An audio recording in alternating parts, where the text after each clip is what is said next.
Question for you. Okay. How online were you yesterday, or really the 36 hours leading into the show?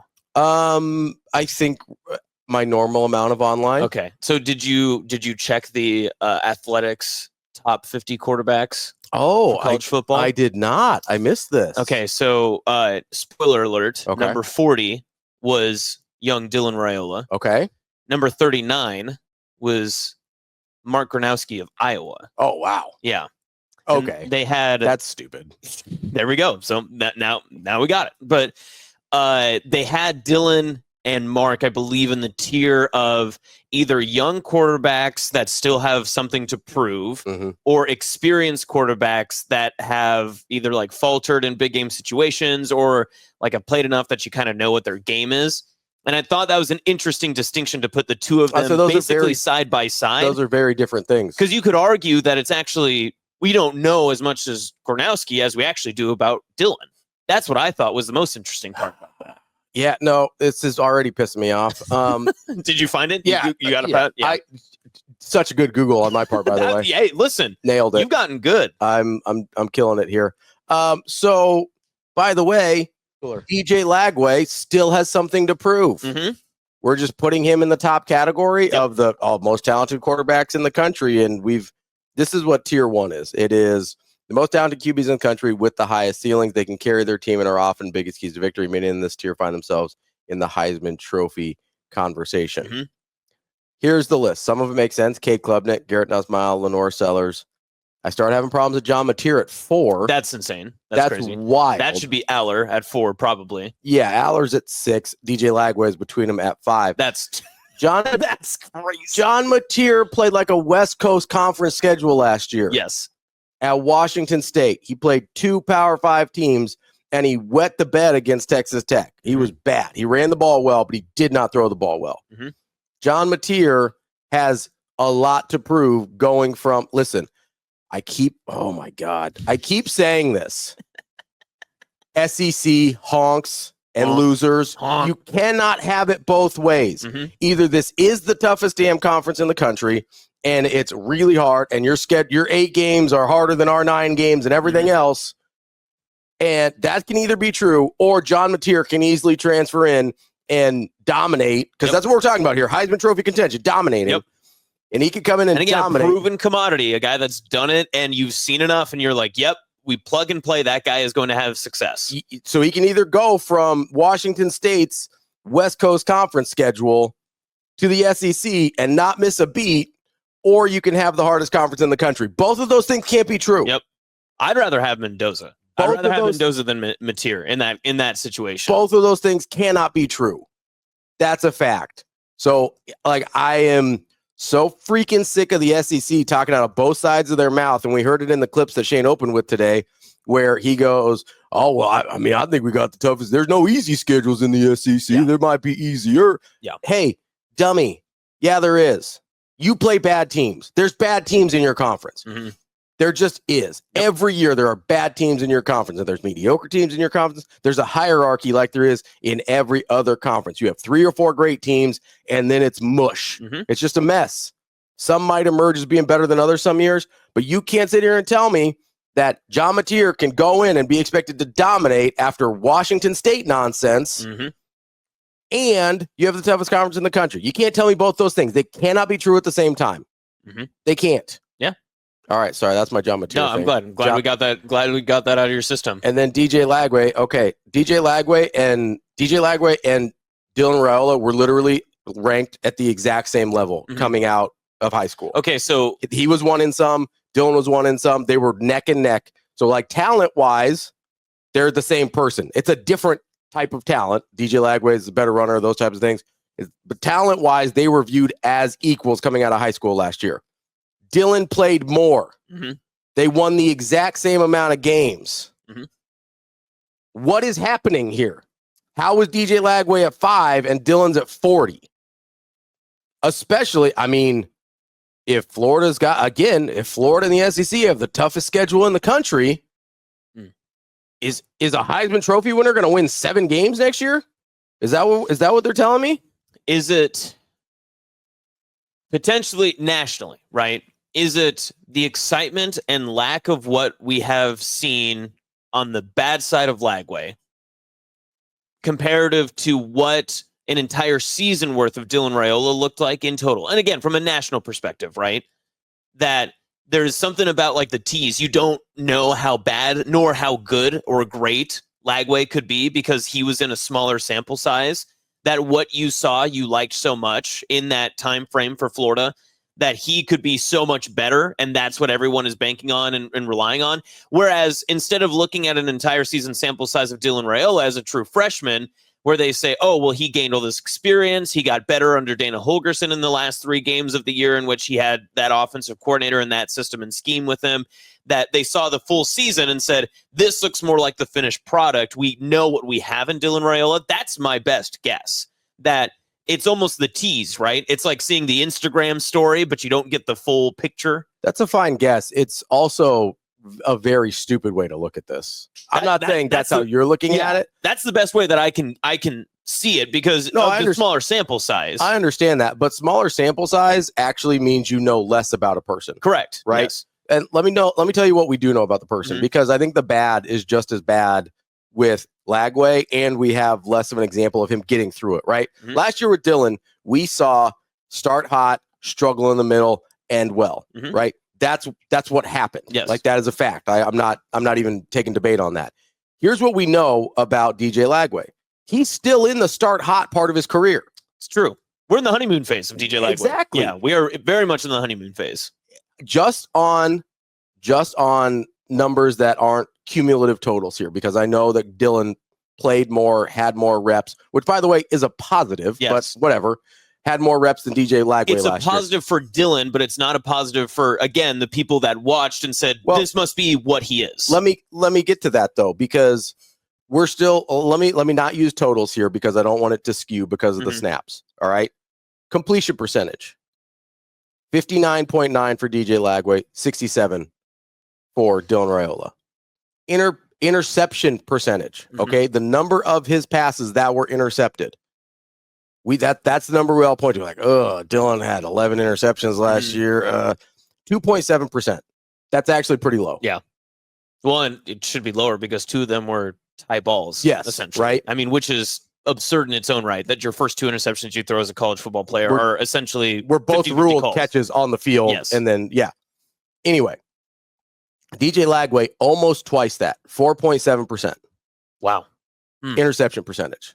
That dude, like, there are real issues here. This isn't just me being a dick because I like Dylan. Like, there are real issues here that people aren't paying attention to because, like, he runs. We think he runs a lot more. Guess what? You know how many rushing yards he had last year?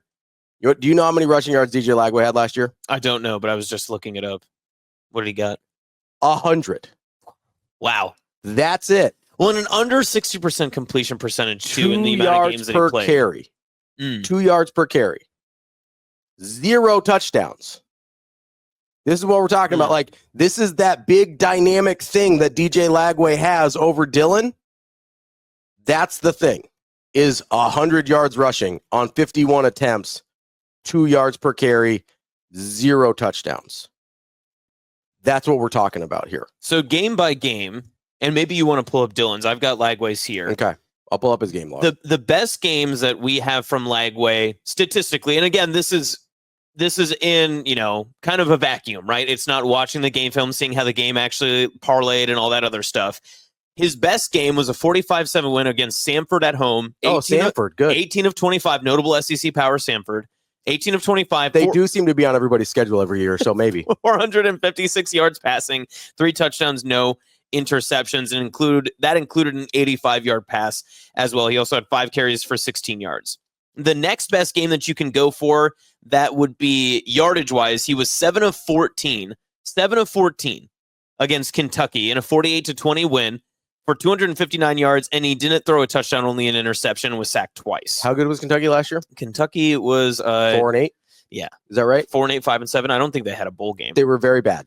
The most attempts he threw in a game was a win against LSU, 27-16. He went 13 of 26 for 226 yards.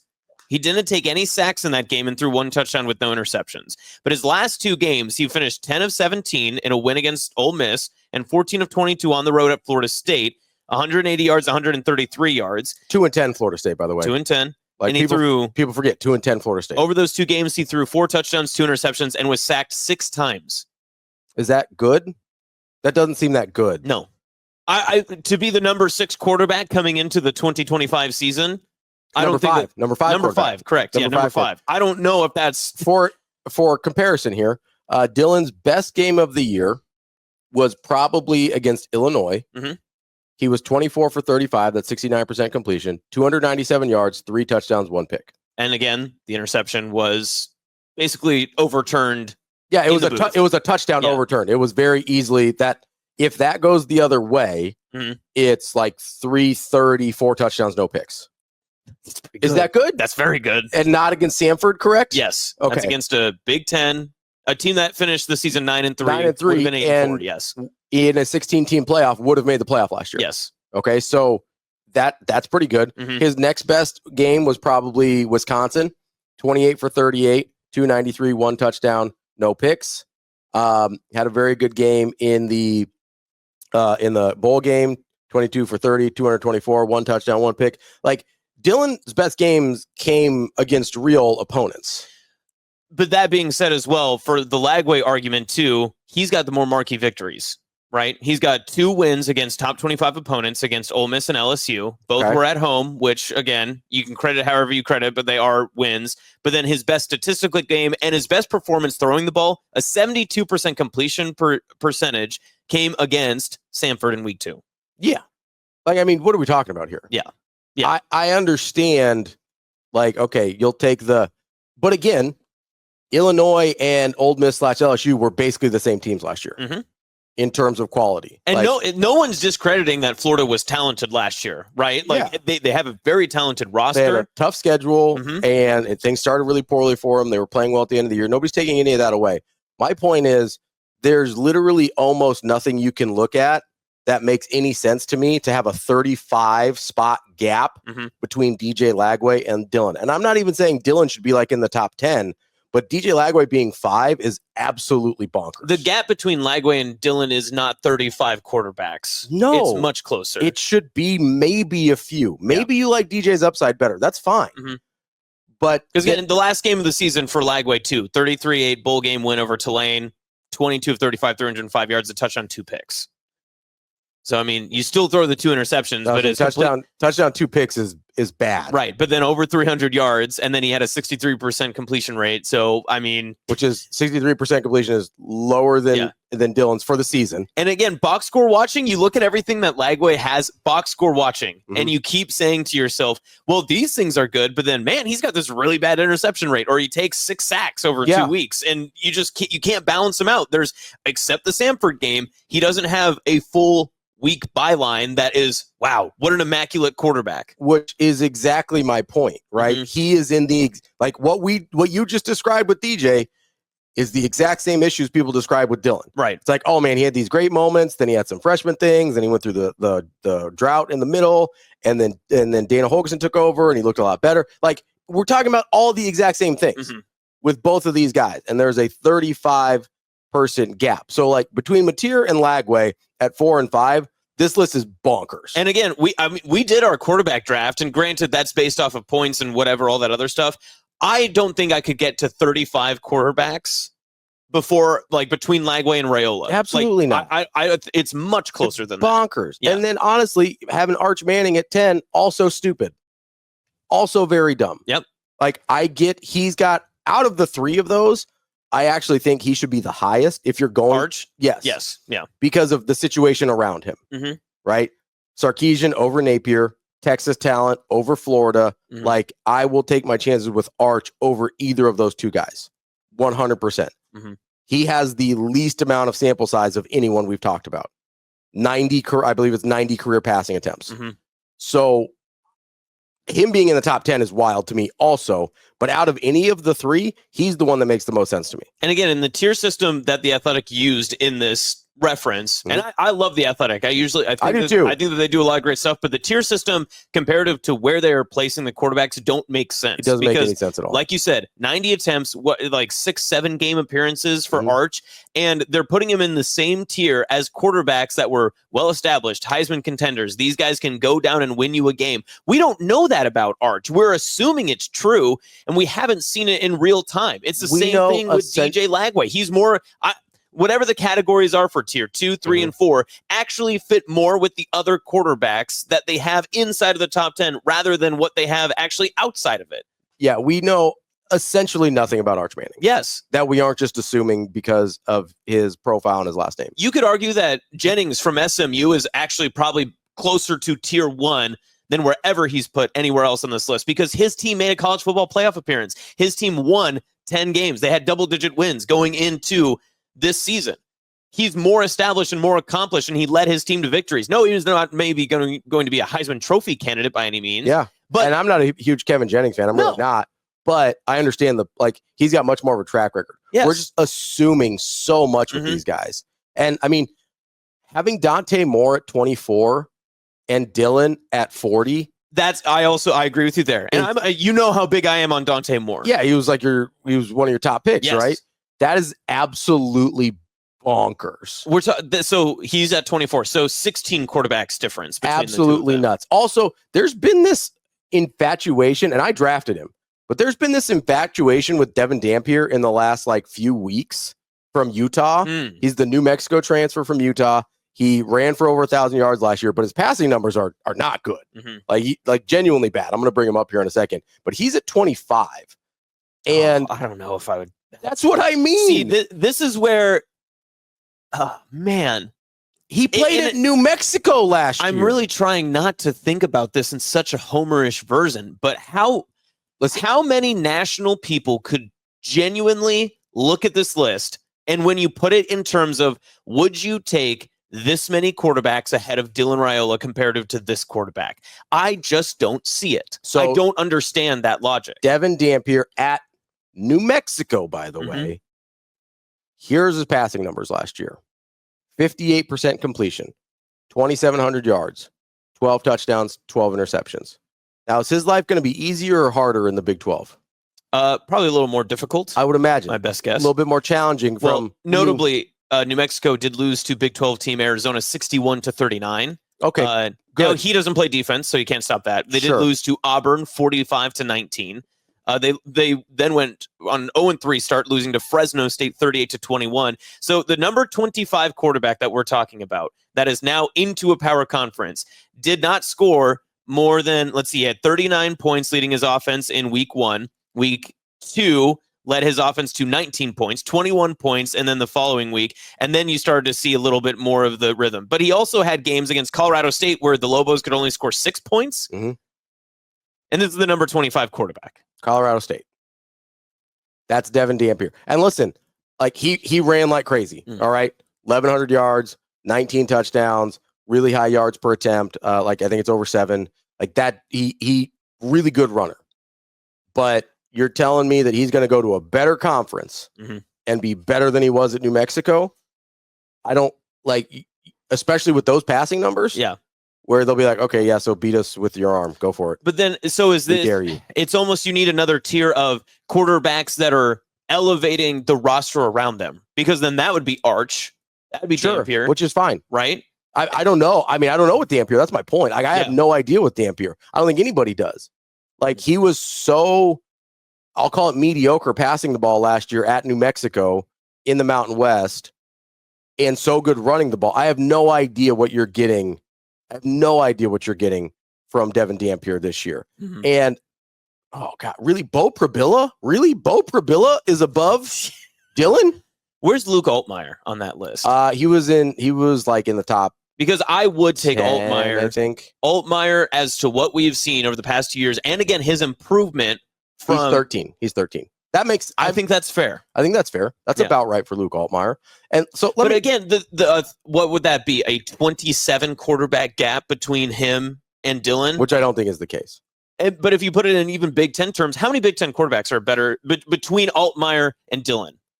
How many are there between them? Yes. So you'd probably put Aller 1. Yeah. I've always put Altmaier 2. I think I did when DB and I went through this. I believe I put Altmaier 2. I don't think Dylan's that far away. 1 or 2 at most. I think 3 or 4. I think he's at 3 or 4. Yeah. So 1 or 2 spots difference. So real quick, before we take a break here, I'm just going to run through some of these guys. You tell me when you would take Dylan ahead of a guy. Okay. I'm going to assume Klubnik, Nussmeier, Sellers. No. Mm-hmm. Yeah. Mateer.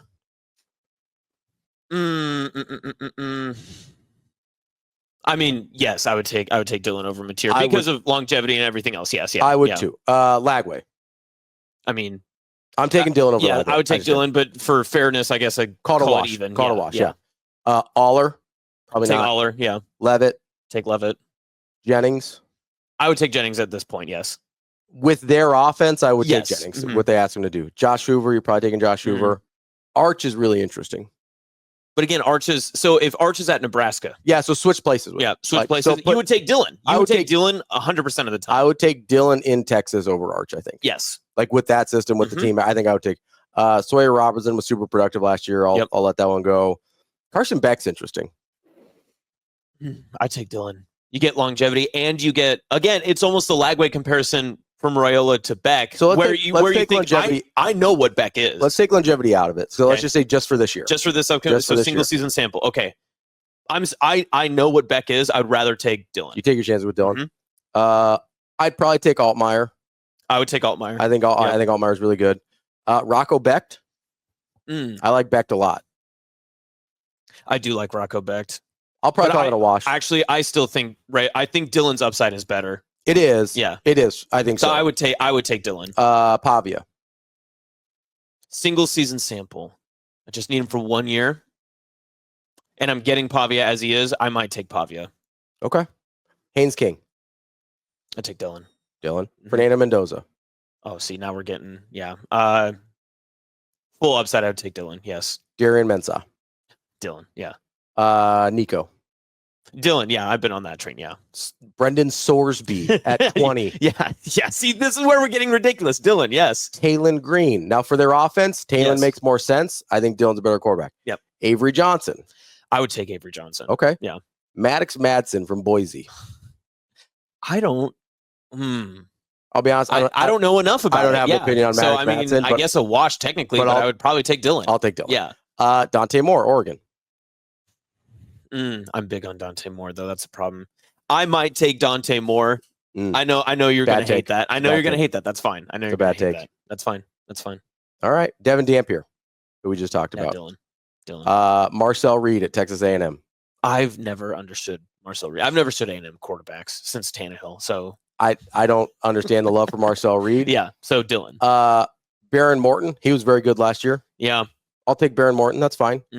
Gio Lopez at North Carolina. Oh, wow. We know. We're just Jordan Hudsoning this. Apparently. Yeah. She's a great offensive mind, Dylan. Eli Holstein from Pitt. All right, now we're getting ridiculous. Again, Dylan. Malik Murphy, Oregon State. Yeah, again. What are we even talking about here? Dylan, yes. CJ Bailey, North Carolina State. Now I know I know Tim Verghese loves CJ Bailey. Yeah. I'd have to go Dylan. I mean, there's not that big of a gap. It's insane that we are talking about this big. Julian Sayin, who has not been named the starter and has played 0 college football. Notably on Team Roston for the quarterback draft. But again, if you're talking about what we have seen, what we absolutely know. Also, again, it's another talent around you guy, yes. right? Because if you switch spots, you're going to take Dylan at Ohio State. Dylan would be your starter tomorrow at Ohio State. Yes. I feel confident saying that. I'd agree. Yeah, I've never thought about that, but yes. Dylan would be your starter at Ohio State tomorrow. Yes, 100% agree. Damon Williams, Washington. I know DB loves him. Ooh, I do like Damon Williams, but again, it's not that sample size. I'd go Dylan again. Jalen Daniels, Kansas. Dylan. Yeah, we know what we're going to get from Jalen Daniels. I know you're super excited about him. About 6 games. You're going to get 6 games out of it. Jackson Arnold, who got run out of Oklahoma. Yeah, no, Dylan. Noah Fifita, Arizona. And you want to talk about who was one of the marquee names? No, that's again Dylan's spot. Hard pass. Austin Simmons never played football. 8-man? Dylan. Bo Prabilla, Missouri. I feel like you've already said this name. I have. Yeah, Dylan again. Mark Gronowski. See, now that's the whole crux of this that got us going on this tangent. And yes, Dylan over Gronowski. Yes. So probably, what would you say, about half of the names, maybe 2/3 of the names between Dylan and the top of the list, you take Dylan over? Yes. And even in the last example between Gronowski and Dylan, we do the same Ohio State or Texas flip, and you put Dylan at Iowa. Does Dylan Raiola at Iowa actually not elevate their offense more than what Gronowski can do? If Dylan was on the open market and Gronowski was on the open market, you're going to take Dylan. Who would Iowa have taken? Dylan. Thank you. 100% of the time. That's my point. Yeah. 40 is absolutely wild, and the people they put ahead of him, my God. Right. Like just abject disaster. Only room to climb. I hope he sees this. I really do. I not only do I hope he sees it, I hope somebody asks him about it next week. I really want I almost want someone to come out and just ask, do you think there are 39 college football quarterbacks that are better than you? Because not only I don't know what his answer exactly would be, but I would be very interested to see how he handles that. Sasha, can you write that down since you're going to be there? See what we can do. This is put together by Sam Kahn Jr. and Antonio Morales. So we don't know either of them. So I feel fine shredding this list. Terrible.